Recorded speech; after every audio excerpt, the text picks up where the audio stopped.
Hi, my name is Chaitali Mukherjee, and I'm the Assistant Vice Chancellor, Executive Medical Director of Student Health and Counseling Services.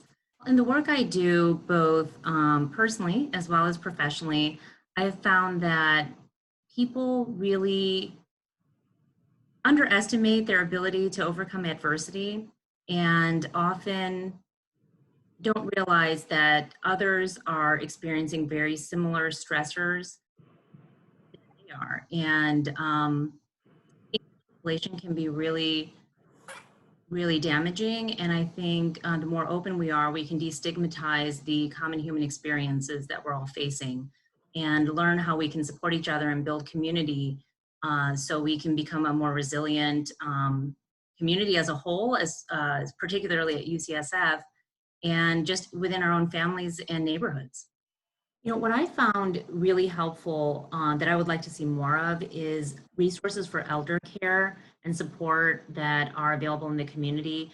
I remember at the beginning of, my family member's diagnosis, we looked into some resources that were volunteer-based, that were intergenerational types of companionship and brain stimulating types of activities, but they all lost funding, and oftentimes because it was volunteer, the availability was spotty. And so I think it would be great if we could actually support those kind of community-based programs, because there are definitely people that would benefit from it. Those who participate even as volunteers find so much joy in that. And in my case with elder care, I think that it can be really a gratifying and rewarding experience. So I think more resources put into programs that are community-based like that would be great.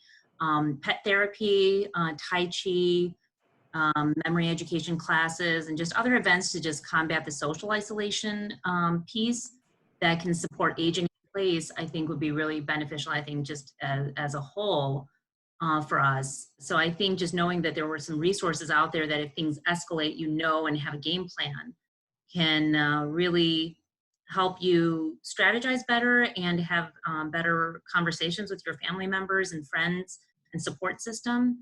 And I think that's the challenge, because we don't connect to the support systems we already have because we silently suffer. But I think it's really important to be open about it, because a lot of people are more than willing to do what they can, but sometimes if we don't ask, we don't receive. And having your resource list is so important, and just not being afraid to just pick up the phone and call, because we all get to that.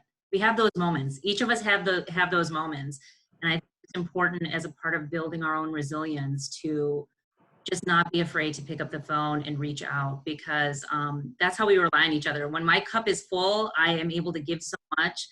And there are times where my cup is going to be totally empty, and I'd be so grateful if someone could fill it. And I think that's where, depending on what your roles are, sometimes as caregivers, you forget that you need to fill your own cup.